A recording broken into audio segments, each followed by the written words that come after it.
Sejam todos muito bem-vindos à segunda edição da Semana da Radiologia da GE Healthcare. Um evento totalmente digital, 100% digital, feito com temas exclusivos, com muito carinho, onde você pode conhecer o nosso estande virtual no site geliveroom.com. Sejam todos bem-vindos à nossa webinar, um tema de extrema relevância, de atualidade, avaliação multiparamétrica da esteatose hepática por ultrassom. Para falarmos sobre esse tema tão atual, convido os experts no assunto de fígado, Dr. Dimas Carnaúba e doutora Cláudia Lemos. Muito obrigada e sejam muito bem-vindos. Dr. Dimas vai começar com a nossa apresentação. Ele é médico infectologista, especialista em elastografia na unidade de diagnóstico por imagem do Centro de Referência e Treinamento do Estado de São Paulo e do Hospital Servidor Público Municipal. Muito obrigada, Dr. Dimas, e ótima apresentação. Obrigado.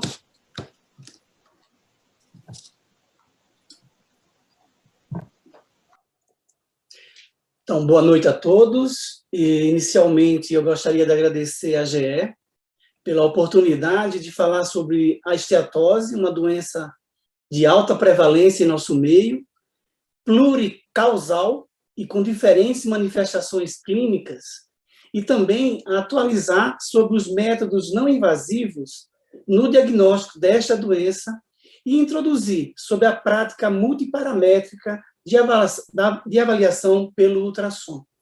O meu único conflito de interesse é que eu sou palestrante da GE sobre o tema avaliação multiparamétrica da esteatose. Bom, neste webinar, destacaremos a situação atual, a importância clínica e as perspectivas de caracterização multiparamétricas de doenças hepáticas difusas como a esteatose, com base nas diretrizes atuais.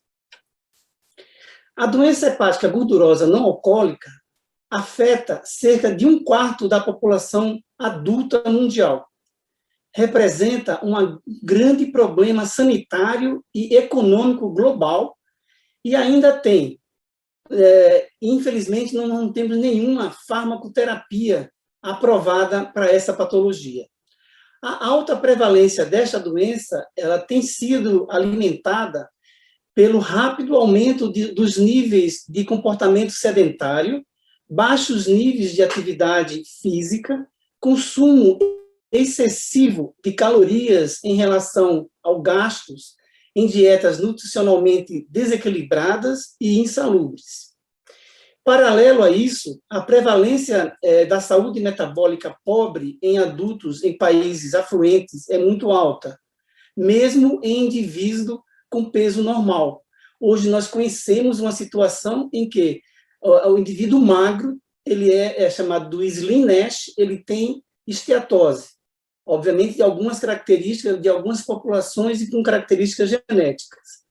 Então, para enfrentar este desafio, um painel internacional de especialistas, ele detalhou a lógica para atualizar a nomenclatura e a disfunção metabólica.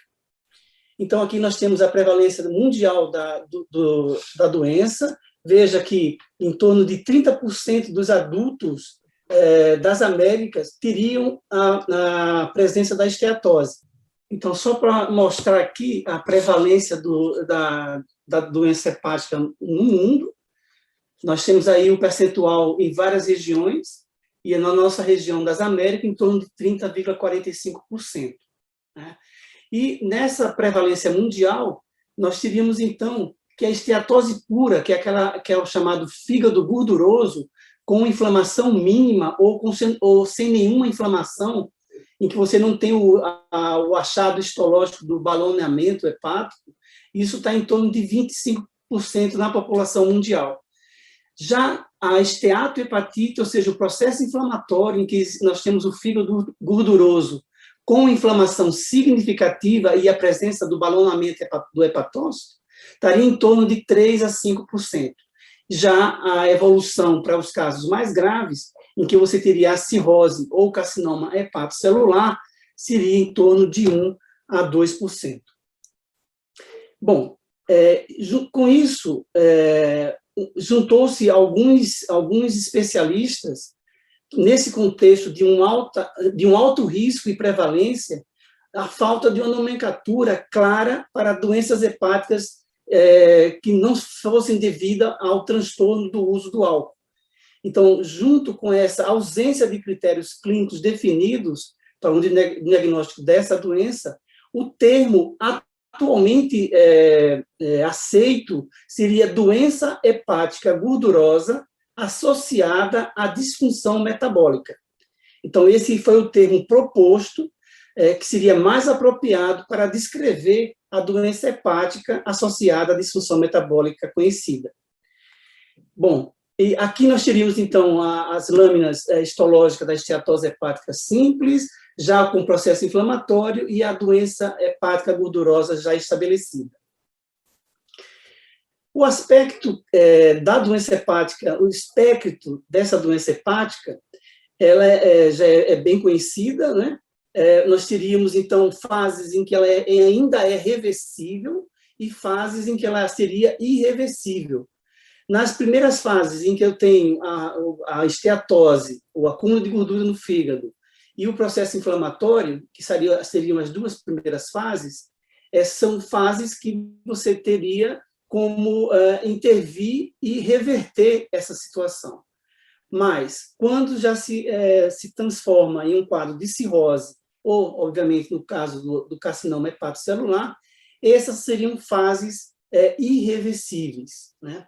Nessas primeiras fases, existem os fatores de riscos, que seria a obesidade, a presença do diabetes, a hipertensão arterial, dislipidemia, resistência insulínica e alguns dos fatores genéticos.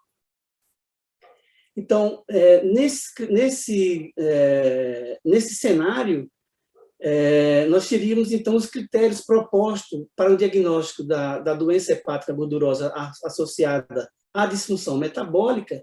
Ela seria baseada na evidência histológica, por biópsia, ou por imagens, ou por biomarcadores sanguíneos, né? Que seriam aqueles biomarcadores que traduziriam o acúmulo de gordura no fígado.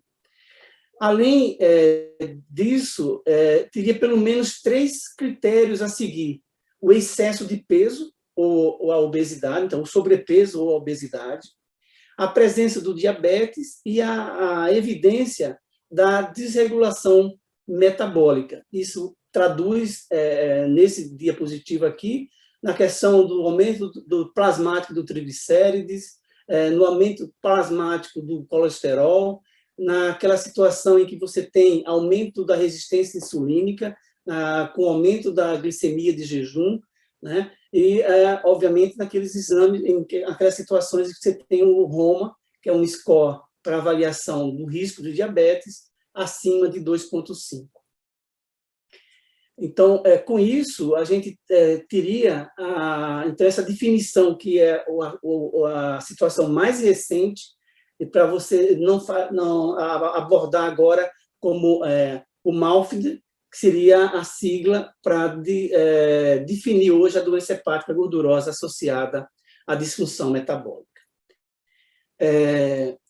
Os métodos não invasivos, eu falei no início que a biópsia é o padrão ouro, mas hoje, com as novas atualizações, com as novas aquisições, nós temos a possibilidade de, com o passar do tempo, usar muito menos essa biópsia. Obviamente, hoje, com a utilização dos métodos não invasivos, nessa avaliação de fibrose, e hoje, com a proposta da nossa apresentação, da questão da avaliação multiparamétrica pelo ultrassom.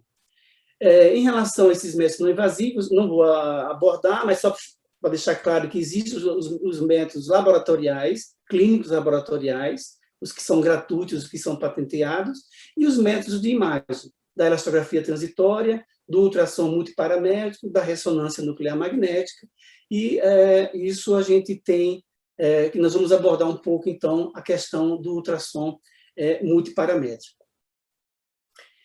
Então, qual seria o papel das avaliações dos métodos não invasivos nessa avaliação?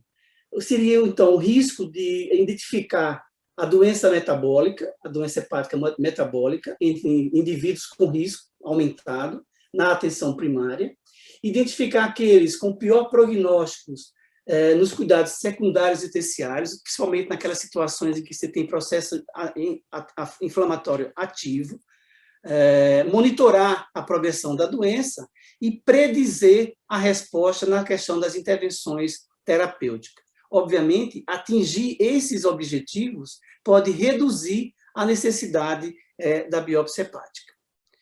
Então, o ultrassom multiparamétrico, nós teríamos aí, então, o ultrassom morfológico na escala de cinza, a avaliação da vascularização por técnicas de Doppler e as características físicas dos tecidos, a elastografia, a imagem de atenuação e, obviamente, não podíamos deixar de falar da inteligência artificial e da biópsia guiada por ultrassom. Esse diapositivo eu achei muito interessante. Esse pesquisador alemão, em 1977, foi o primeiro a registrar a esteatose em papel. Ele fazia fotos das imagens e registrava são os primórdios dos registros de esteatose hepática. Então, 44 anos após, nós, então, o que é que nós esperamos do ultrassom na avaliação dessas doenças hepáticas difusas? Como uma doença hepática crônica, nós gostaríamos de conhecer o grau de fibrose, que já é viável, é possível. Nós temos um grande número de publicações mostrando a acurácia dos métodos de avaliação em fibrose como fator prognóstico, quantificar a esteatose hepática, que já é uma realidade, né? Principalmente naqueles pacientes com doenças metabólicas ou com doença alcoólica, avaliar a inflamação, principalmente para diferenciar a questão da esteatose simples e do NASH, né? Na avaliação não invasiva da fibrose, nós já temos um grande número de estudos que mostram que a fibrose é o fator prognóstico e que prevê a mortalidade e o tempo para desenvolvimento de doença hepática grave. Então, veja que isso é muito importante na avaliação inicial desse paciente com a doença hepática, com esteatose, com doença hepática crônica. Em relação à elastografia hepática, ela pode ser dividida, isso não vou também estar abordando, no Sharewave, que todos vocês conhecem. O Sharewave, nós teríamos, então, a elastografia transitória, o ponto Sharewave e o 2D Sharewave. Em relação à elastografia por Sharewave, né, em que ela produz ondas de cisalhamento sem qualquer pressão manual, e que você tem um resultado a partir do momento que você pressiona o botão, e esse resultado sai imediatamente. Ele pode ser expresso só em quilopascais, no caso do FibroScan, ou em metros por segundo, ou em ambos, em várias máquinas que utilizam a metodologia por ultrassom. A curva de aprendizagem não é muito longa, acima de 50 exames, no caso do FibroScan, e para a metodologia utilizando o 2D Sharewave, é necessário, sim, alguma experiência em exames de ultrassom. Então, os pontos essenciais nessa questão da elastografia hepática seria a boa viabilidade do método, mais de 90% de viabilidade. A elastografia por onda de cisalhamento é usada agora na nossa prática diária, como recomendações dos guidelines, né? E, obviamente, a boa medicina baseada em evidência, em que você tem muitos artigos publicados, com a implementação em máquinas de ultrassom, e aí você tem os valores essenciais dos cutoffs principalmente para fibrose hepática avançada e naqueles casos de situação para triagem do hepatocarcinoma. Eu não vou estar abordando também a elastografia transitória, o FibroScan, mas os fatos é que é um exame, é um método fácil de ser usado. Em alguns países, inclusive na França, ele é manipulado principalmente por enfermeiras. É um método semicego, ou seja, o fígado não é visto durante o exame. Isso é o diferencial quando você utiliza o método baseado em ultrassom.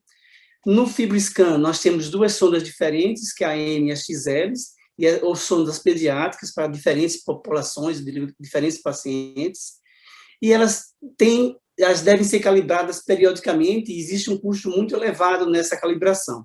Tá? Mas também é um método que foi muito mais estudado, nós temos mais de 1.500 artigos publicados sobre essa metodologia. Em relação à técnica utilizando o ARF, que é implementado em máquinas de ultrassom, elas têm o point share wave, que é muito simples, e o 2D share wave, que parece ser mais preciso, né? Em relação ao point share wave, existe meta-análise. Nessa meta-análise que eu trago, são 36 estudos com mais de 3.900 pacientes, em que mostra, nessa metodologia, uma acurácia de 0,84 para fibrose significativa, ou seja, acima de F2, de 0,89 para o diagnóstico de fibrose severa, ou seja, fibrose acima de 3, e de 0,91 para o diagnóstico de cirrose hepática, no caso seria o F4. E aqui nós teríamos, então, o 2D share wave, codificados por cores, por valores numéricos, em que você tem tanto o resultado em quilopascais ou em metros por segundo, né? Parâmetros com mapa de qualidade. Obviamente, existem outras metodologias em que usa, inclusive, o mapa de propagação, mas aqui nós temos o mapa de qualidade, um parâmetro qualitativo de aquisição. E em relação ao 2D share wave, existe meta-análise também em que ele comparou o método, ou seja, o 2D share wave, com biópsia hepática. E nesse estudo, que foi publicado em 2018, cerca de 1.134 pacientes foram envolvidos, e eles tinham hepatite C, hepatite B e doença metabólica. E aqui, só mostrando, quando nós pegamos a questão da cirrose, olha só o percentual de acurácia de 92,9% para a hepatite C, 95,5% para a hepatite B e de 91,7% para a doença gordurosa metabólica, né?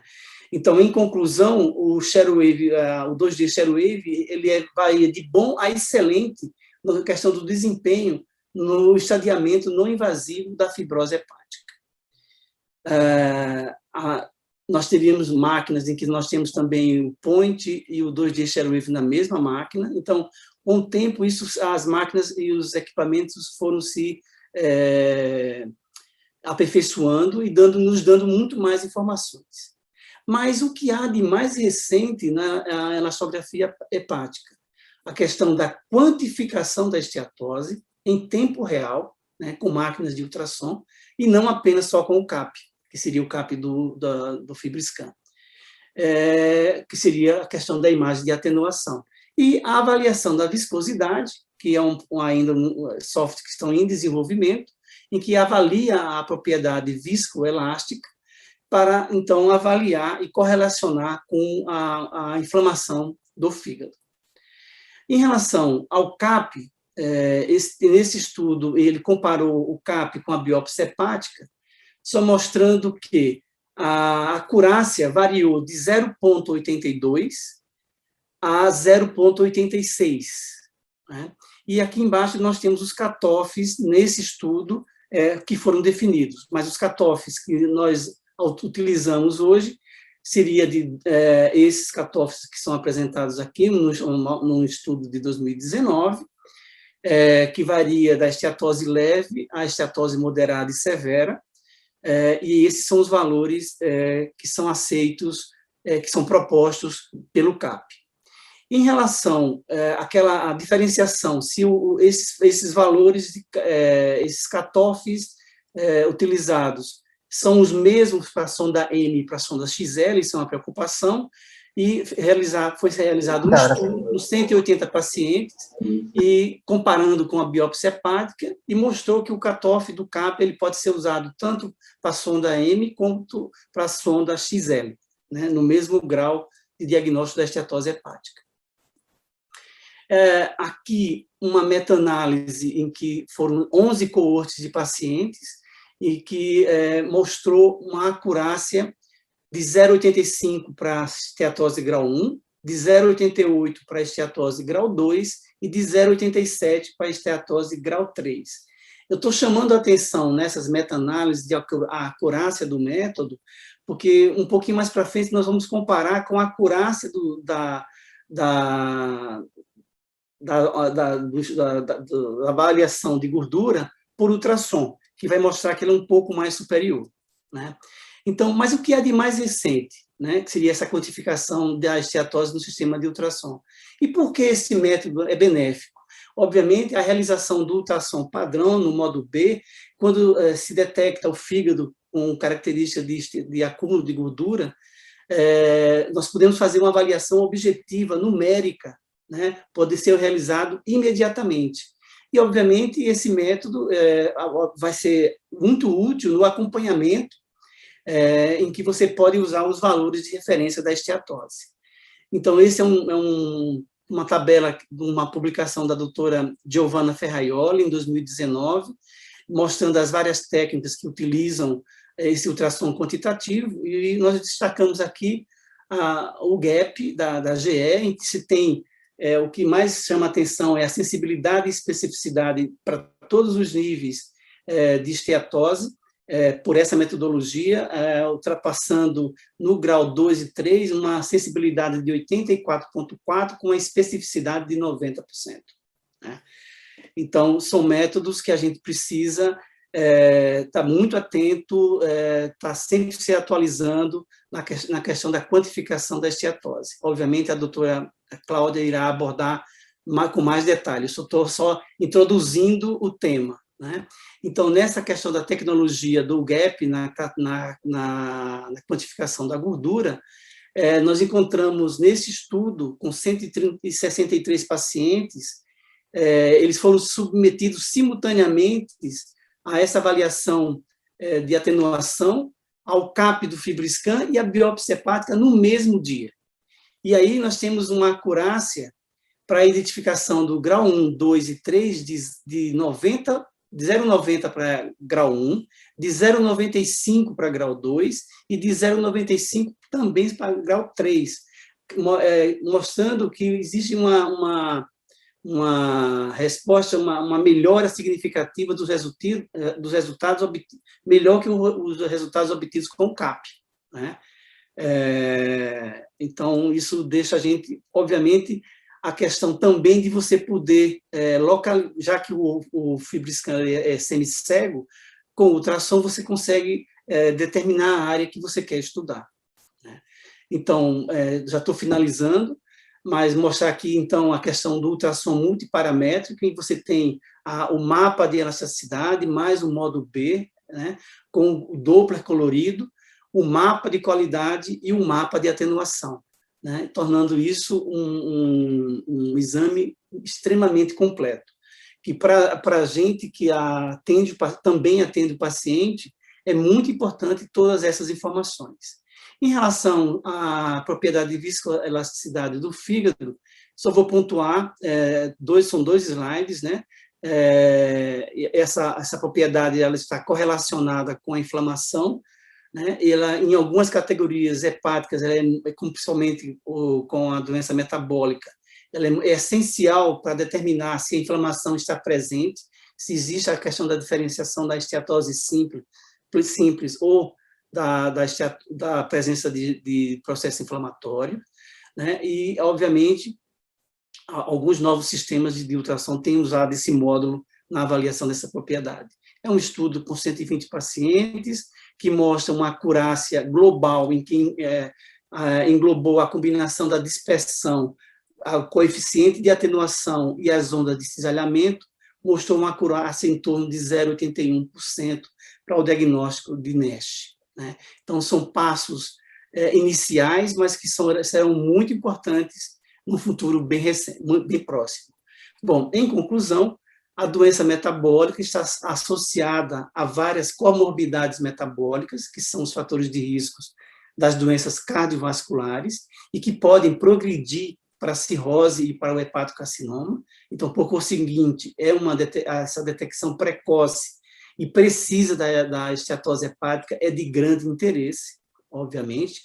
E quando nós usamos os sistemas mais modernos de ultrassom na nossa prática diária, nós somos capazes de fazer uma avaliação multiparamétrica dos nossos pacientes com doença hepática crônica, seja por doença metabólica, seja por álcool, por vírus ou doença autoimune.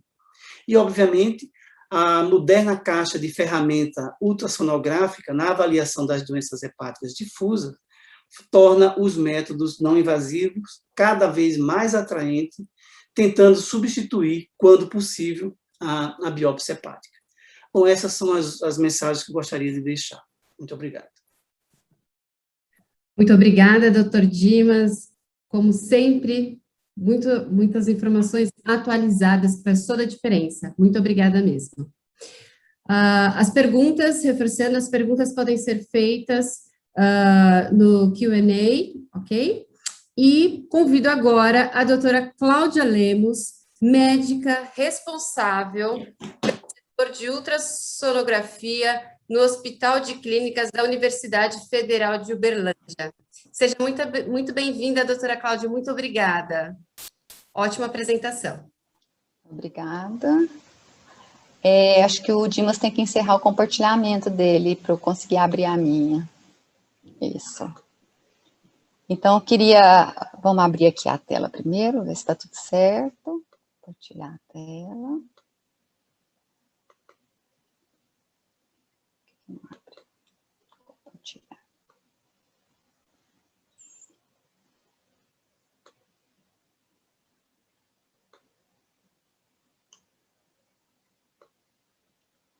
Ok? Então, eu gostaria de agradecer mais uma vez, né, a GE pelo convite e pela oportunidade de estar participando aqui com vocês de mais uma semana da radiologia e falando, assim, de um tema, né, que a gente tem acompanhado ao longo desses anos, que tem evoluído com novos equipamentos, novas metodologias, e é sempre um prazer também falar junto com o Dr. Dimas, né. Então, vou falar um pouquinho com vocês alguns detalhes da avaliação multiparamétrica da esteatose hepática por ultrassom, que basicamente nós vamos falar a respeito da doença hepática gordurosa não alcoólica, que o Dr. Dimas colocou muito bem aqui para todos nós, né? Nós vimos que sua prevalência está crescendo no mundo todo, né? Acompanhando essas taxas crescentes de obesidade. Ela é um dos principais problemas em hepatologia hoje, também será nas próximas décadas, né? Então, o grande volume de pacientes que a gente recebe para avaliação hepática ultrassonográfica são portadores de doença hepática gordurosa. Ela é a expressão hepática da síndrome metabólica, né? E, como o Dr. Dimas colocou, uma certa porcentagem desses pacientes progredirá para cirrose e possivelmente para hepatocarcinoma.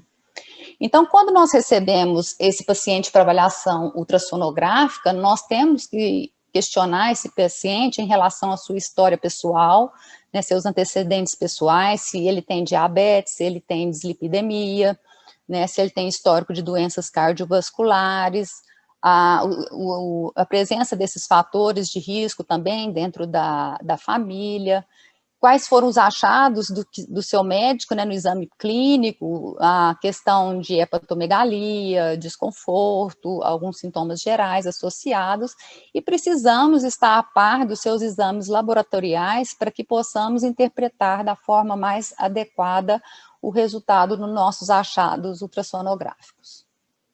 Então, quando nós vamos avaliar esse paciente com ultrassom, o que nós precisamos responder, né? Que resposta nós precisamos dar ao clínico? Esse paciente, ele tem doença hepática gordurosa não alcoólica? Se tem, qual é a severidade dessa infiltração gordurosa? Qual é o prognóstico dessa doença hepática gordurosa, né? E o que está associado ao prognóstico é a fibrose, né? O principal marcador de prognóstico nesses pacientes é a fibrose. E, tendo diagnosticado fibrose, nós precisamos avaliar qual a severidade dessa fibrose. Então, nós faremos uma avaliação hepática multiparamétrica através da ultrassonografia. Né, como podemos ver aqui, né, nós podemos acompanhar a evolução desse fígado através dos diversos métodos de avaliação ultrassonográfica. Podemos diagnosticar a esteatose, a esteatohepatite, a fibrose, a cirrose e, durante o acompanhamento desses cirróticos, o aparecimento do hepatocarcinoma. Tá? Então, temos metodologias ultrassonográficas disponíveis para isso. Então, vamos começar falando um pouco do ultrassom ao modo B, né, que é o método de imagem de primeira escolha em pacientes com suspeita de doença hepática gordurosa. É o método mais utilizado, é o mais disponível, um método de baixo custo, um método seguro, né? Então, é um método que nós, inicialmente, utilizamos para avaliação hepática, para esse diagnóstico de fígado gorduroso. Nós sabemos que o sinal ultrassonográfico, ele sofre modificações através da sua progressão, através do fígado gorduroso, né? Então, ele vai sofrer uma modificação de brilho ao longo da sua penetração no parênquima hepático. Porém, o ultrassom, ele detecta esteatose apenas quando o envolvimento dos hepatócitos é superior a 20%. Meta-análise de 2011 demonstrou uma boa sensibilidade, uma boa especificidade para o diagnóstico de esteatose moderada e acentuada. Porém, é um método operador dependente e com grande variabilidade interobservador. Então, quando nós avaliamos com o modo B, né, o modo de brilho, nós vamos fazer uma avaliação qualitativa, né? Nós vamos avaliar se existe ou não um aumento da ecogenicidade hepática, se existe uma alteração na visualização dos vasos intrahepáticos, uma alteração na visualização do diafragma, uma redução da penetração nos segmentos posteriores, né, que seria a atenuação do feixe acústico, né? Então, associando esses critérios, nós vamos classificar essa esteatose em grau 1, aquele apenas com aumento da ecogenicidade, grau 2, quando temos o aumento da ecogenicidade e apagamento vascular, e grau 3, quando temos esses dois parâmetros associados a um apagamento da ecogenicidade diafragmática. Então, como vemos aqui, né, um fígado com aumento, né, do brilho, com aumento da ecogenicidade, porém com vasos preservados. Aqui já um fígado que tem uma ecogenicidade um pouco maior e vasos mais apagados, seria uma esteatose grau 2.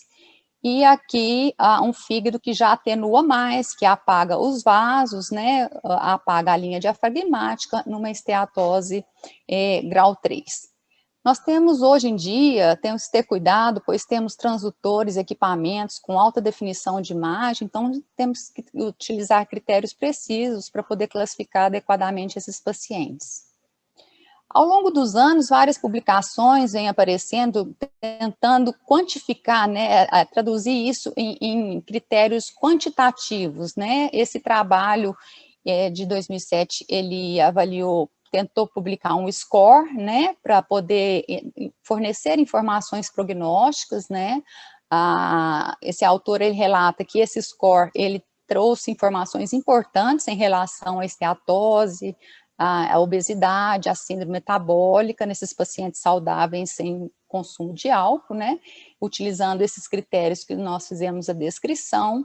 Em 2012, esse autor italiano publicou esse score, né, que os hepatologistas gostam muito, que eles chamam de o FLI, Fat Liver Indicator, né, então foram parâmetros, associação de pontos a cada um dos parâmetros de avaliação, tentando graduar essa esteatose, utilizando esses parâmetros, né, então a gente vê aqui apagamento vascular, a questão da visualização da parede da vesícula, áreas de tecido hepático preservado, a relação com a ecogenicidade renal. Então, foram pontuando e criando-se critérios para tentar transformar essa avaliação subjetiva em dados quantitativos.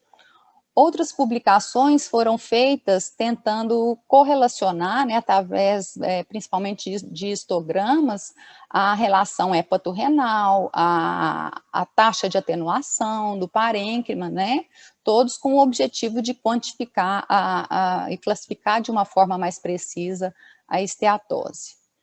O Doppler, né, a Doppler fluxometria em cores e pulsátil tem sido pouco utilizada, né, mas existem alguns trabalhos sobre isso, mostrando que a esteatose leva ao aumento, né, do volume de massa celular hepática e, consequentemente, a uma compressão dos vasos e diminuição da complacência desses vasos intrahepáticos. Então, quais os principais achados? Nós vemos que na veia porta existe uma redução de velocidade de pulsatilidade. Algumas publicações falam a respeito do índice venoso portal, né, que avalia, ele subtrai o pico mínimo de velocidade do pico máximo e divide pelo máximo. E que existe uma correlação inversa com o grau de esteatose. Aqui nós vemos, né, no esteatose grau 1, essa pulsatilidade preservada, no paciente com grau 2, nós já temos uma redução dessa pulsatilidade. E o mesmo ocorre com as veias hepáticas, né, a questão da modificação do padrão pulsátil das veias, modificando de trifásico para bifásico até um fluxo monofásico. Aqui são aqueles mesmos pacientes, grau 1, você vê que a fasicidade é maior, no grau 2 já tem uma certa redução da fasicidade. Na artéria hepática, o que acontece? Um hiperfluxo e uma queda da impedância, quantificada por uma redução dos índices de resistência e de pulsatilidade. Aqui na esteatose grau 1, um índice de resistência de 0,72, já no grau 2 aqui de 0,54, né? Então, poucos trabalhos, né, hoje, com esses novos métodos, tem sido um pouco abandonada essa questão do Doppler. E vamos falar sobre a avaliação quantitativa da esteatose, né? Então, tem surgido novas metodologias ultrassonográficas para avaliação quantitativa da esteatose. Tá? Só um minutinho. Então, elas permitem a quantificação da esteatose com os equipamentos de ultrassom, permitem uma avaliação objetiva, né? A gente vai fazer uma avaliação quantitativa imediata, pode ser utilizada para segmento desses pacientes, e os diferentes vendedores disponibilizam desses métodos em seus equipamentos, né, cada um com um nome específico, né. Nós vamos falar aqui um pouco sobre a metodologia da GE.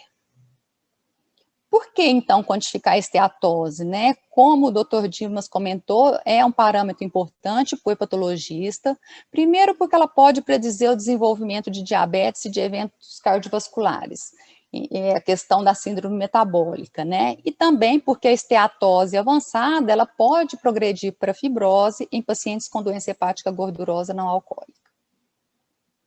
Então, vamos falar aqui sobre o GAP, que é o Ultrasound Guided Attenuation Parameter.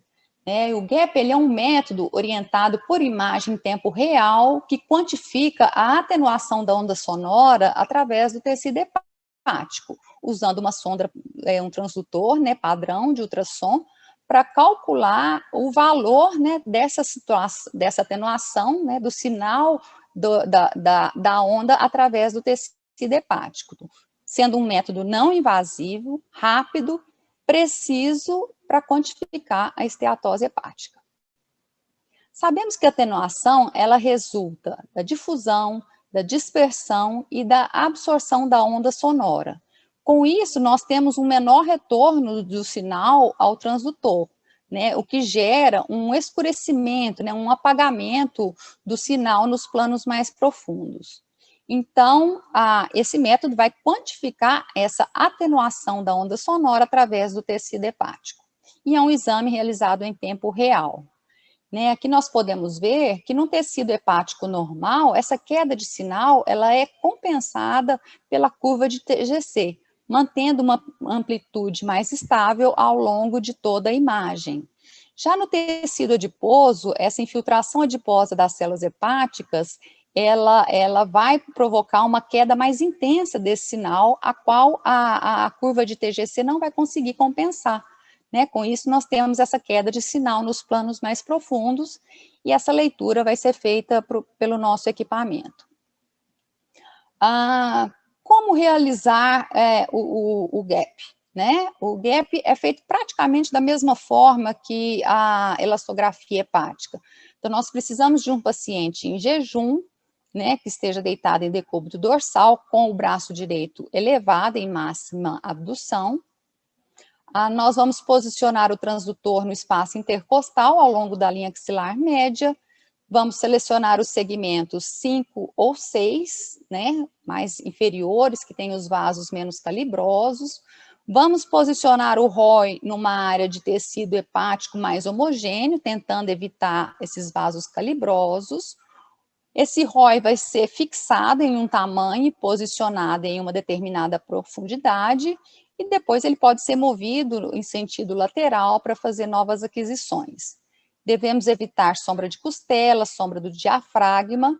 Solicitamos ao paciente uma pausa respiratória e realizamos aquisição de 10 medidas. Esse recurso, ele vai nos fornecer 2 padrões de mapa. O mapa de qualidade, né? Ele vai, nesse mapa, registrar a qualidade do sinal obtido, e o mapa de atenuação, que existe aqui uma graduação de cor numérica que vai nos permitir a leitura da atenuação, do coeficiente de atenuação. Né? No mapa de qualidade, nós vamos selecionar a área de melhor preenchimento. E no mapa de atenuação, nós vamos selecionar aquela área onde a diferença de cores é menor, né? Uma área mais homogênea, que não tenha tanta variação de cor. Então, dentro do mapa de cor, nós vamos selecionar a melhor área, posicionar o nosso ROI, né? E baseada na nossa escala de atenuação, esse equipamento vai nos traduzir isso em um valor numérico, que é o coeficiente de atenuação. Aqui nós vemos uma avaliação no mapa de qualidade, uma avaliação no mapa de atenuação, e quando essa medida está adequada, esse box se torna amarelo. Se posicionarmos esse box numa área inadequada, ele não vai ficar amarelo, né? Vai ficar o box branco, dizendo que essa avaliação está insatisfatória. Então, nós vamos posicionar, né, esse ROI de medida, evitando vasos e artefatos, né, que vão dificultar as nossas medidas. Essas medidas pode ser feita mais de uma medida numa mesma imagem, né? Às vezes a gente faz 2, 3 aquisições de imagem e realiza as 10 medidas, e esses valores vão sendo automaticamente salvos no equipamento. Então, o equipamento, ele vai nos fornecer o coeficiente de atenuação, que é expresso em decibéis por centímetro por megahertz, ou a taxa de atonização, que vai ser em decibéis por metros. O critério de confiabilidade utilizado é o mesmo da elastografia. Nós vamos utilizar o valor mediano das medidas realizadas com um IQR da mediana menor do que 0,30 ou 30%. Então, acontece isso daqui. O equipamento vai salvando as medidas sequenciais e depois ele vai nos fornecer a mediana e o IQR da mediana, o número de medidas. Tá? Se fizermos a avaliação da rigidez, né, em elasticidade ou em velocidade, essas medidas também aparecerão nesse mesmo reporte. E aqui a gente tem um padrão, né? Então, o que a gente vê? Que quanto maior a infiltração hepática, né, maior a atenuação, então maior contraste no mapa de atenuação nós vamos ter, né, e uma queda do sinal no mapa de qualidade. Já existem algumas publicações, né, utilizando essa metodologia. O primeiro grupo a estudar foi um grupo japonês, né? Esse primeiro trabalho, eles os dados foram coletados nesse período, de 126 pacientes, fizeram uma comparação dos resultados com a ressonância magnética. Aqui eles utilizaram imagens do equipamento Logiq E9, transportaram essa imagem para o computador e fizeram o coeficiente de atenuação, e utilizaram esses cutoffs. Então, o que eles mostraram? Que os valores de gap tinham uma ótima correlação com os parâmetros determinados pela ressonância, que é a técnica não invasiva com maior acurácia para o diagnóstico de esteatose.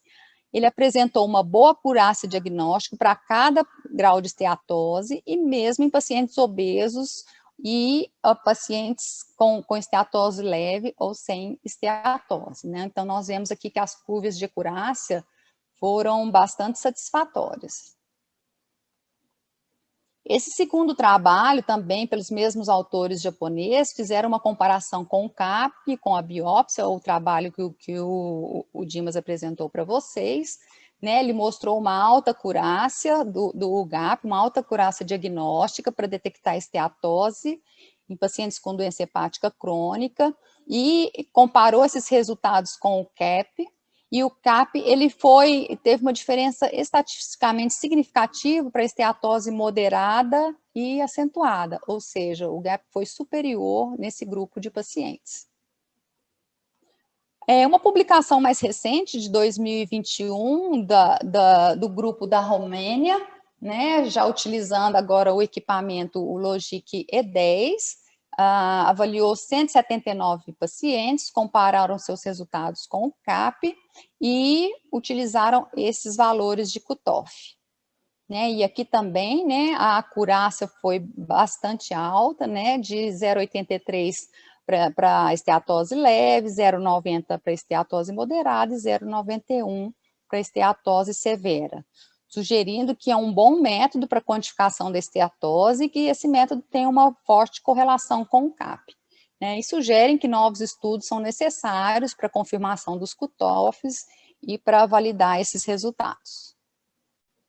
Então, nós fizemos o diagnóstico da esteatose, nós quantificamos a esteatose, agora nós precisamos avaliar se esses pacientes têm fibrose, né? Então, a avaliação da fibrose, ela é importante para identificar o risco da esteatohepatite, né, do fígado gorduroso, indivíduos com síndrome metabólica.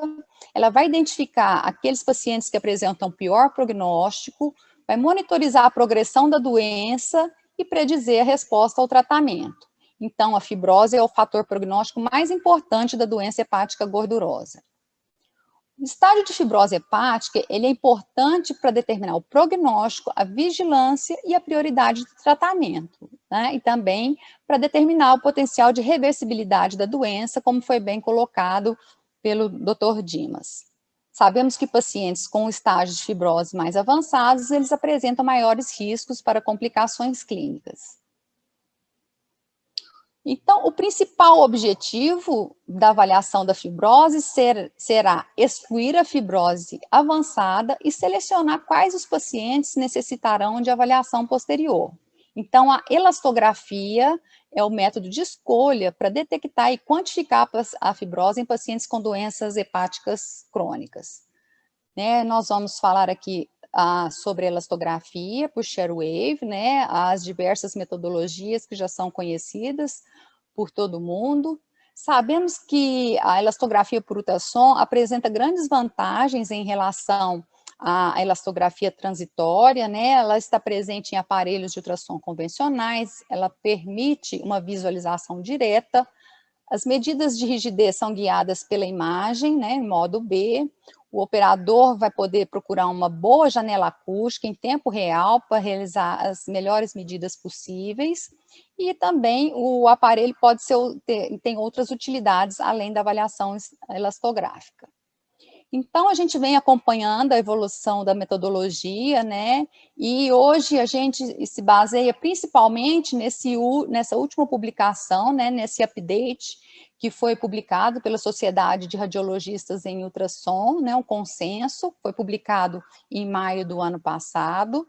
Nessa publicação, ele traz recomendações para realização e para interpretação dos exames, levando em conta os avanços tecnológicos, estudos publicados, né, que têm crescido muito nos últimos anos.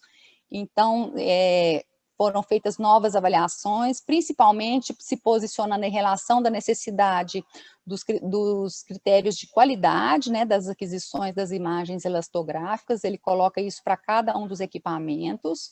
A forma de realizar o exame já foi bem detalhada nas diversas palestras e foi apenas reforçada nessa publicação.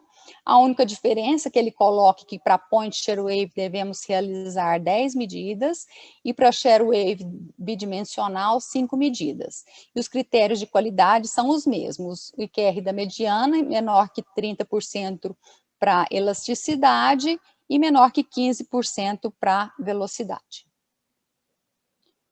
Pontos importantes que foram colocados nesse update. Que do ponto de vista clínico, é mais importante confirmar ou descartar doença significativa do que definir o exato estadiamento da fibrose utilizado com o sistema de SCORE-METAVIR. A maioria dos estudos realizados utilizando a tecnologia ARF sugerem que valor de rigidez inferior a 7 kPa, ou 1,5 metros por segundo, pode descartar a fibrose significativa. E o termo doença hepática crônica avançada compensada foi criado para pacientes com fibrose severa ou cirrose que estão assintomáticos, que seriam aqueles classificados como F3 e F4. É sempre bom a gente recordar, né, essa imagem foi bem colocada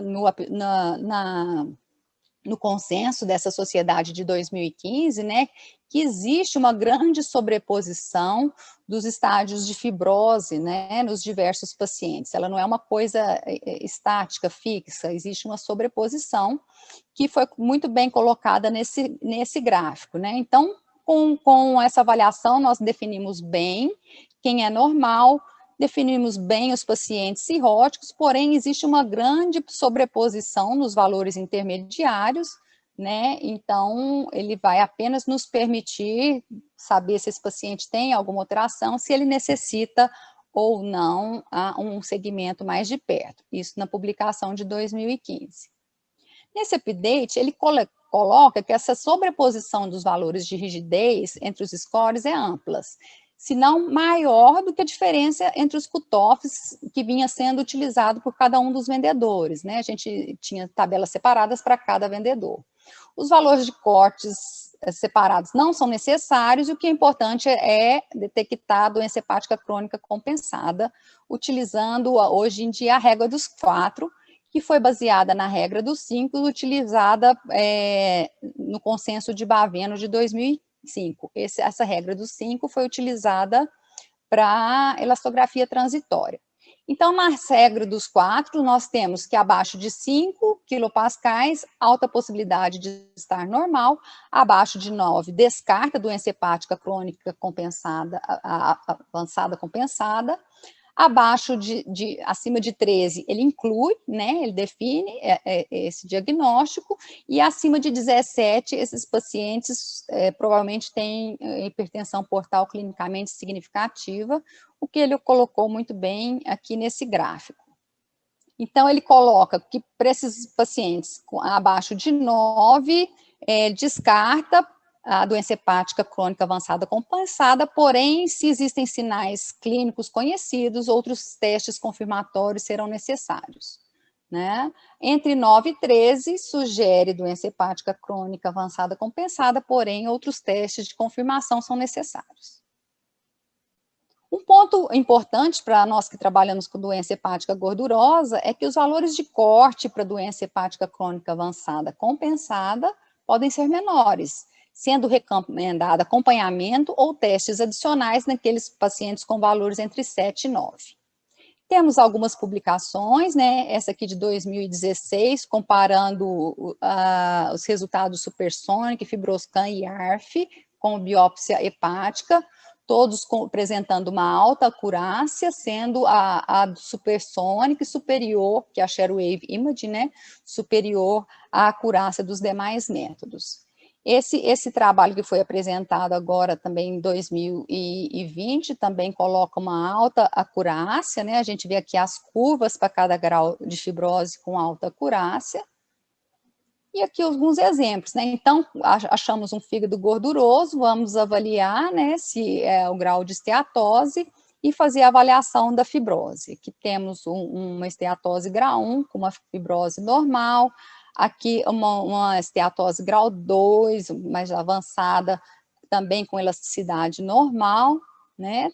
Aqui também um paciente grau 1 com elasticidade normal, aqui um paciente com esteatose grau 2, elasticidade normal, esteatose grau 3 e elasticidade normal. E aqui a gente vê que não tem muita diferença com o paciente anterior, né? Um esteatose grau 3, porém com uma fibrose avançada, né? Então, nós temos algumas dificuldades em pacientes mais obesos, com panículos mais espessos, algumas vezes nós não temos um sinado adequado, mas na maioria das vezes nós conseguimos realizar essa avaliação. Então, em conclusão, é que a tecnologia está evoluindo rapidamente, né? Nós precisamos estar constantemente acompanhando a literatura.